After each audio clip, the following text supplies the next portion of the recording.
ভয়ঙ্কর। যারা মুনাফিক, যারা নিজের আদর্শ গোপন করে, মিথ্যাচার করে, তাদের পক্ষে যেমন ইসলাম নিরাপদ নয়, সরকারি দায়িত্ব নিরাপদ নয়। 12 তারিখ সকাল থেকে রিজাল্ট নেওয়া পর্যন্ত কেন্দ্রে থাকতে হবে। কোন অবস্থায় কারো উস্কানিতে পা দিবেন না।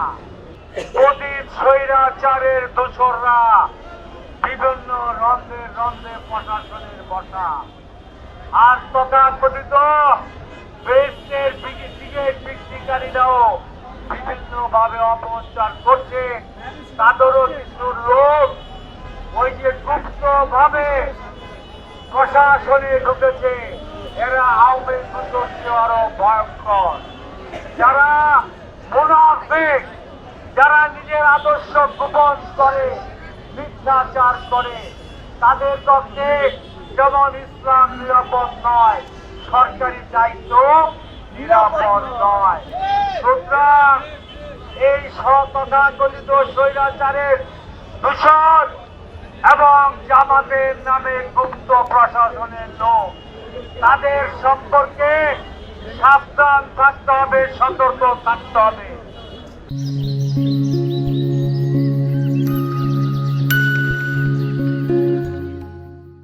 12 তারিখ সকাল থেকে রিজাল্ট নেওয়া পর্যন্ত কেন্দ্রে থাকতে হবে। শান্তিপূর্ণ ভাবে কোন অবস্থায় কারো উস্কানিতে পা দিবেন না। তারা কোন কেন্দ্রের ইলেকশন বন্ধ করার পায়তারা করতে পারে। এবং ভিতরে আমাদের পুলিং এজেন্টদের বলবো, প্রথমে আপনারা ব্যালট পেপার এবং ব্যালট বাক্স মিলাবেন। তারপরে আবার গণনার আগে কতগুলি বাক্স হয়েছে, কতগুলি ব্যালট পেপার বাকি আছে মিলাবেন। তারপর বাক্স ঢালবেন, বাক্স ব্যালট পেপার প্রথম সব গণনা হবে, তারপর বাছাই হবে। দেখা গেল যদি 2000 ব্যালট বা পেপার পড়ে, টোটাল গণনার পর যদি বেশি হয়, অফিসারের জবাব করতে হবে।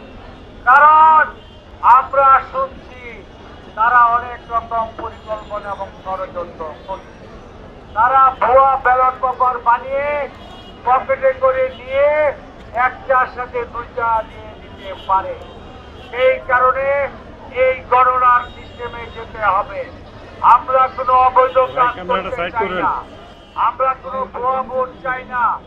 আমরা চাই ঢাকা 11 আসনের প্রত্যেকটা ভোটার যাতে সঠিকভাবে এবং খেয়াল রাখবেন স্বল্প সময়ের ভিতরে যাতে ভোট দিতে পারে।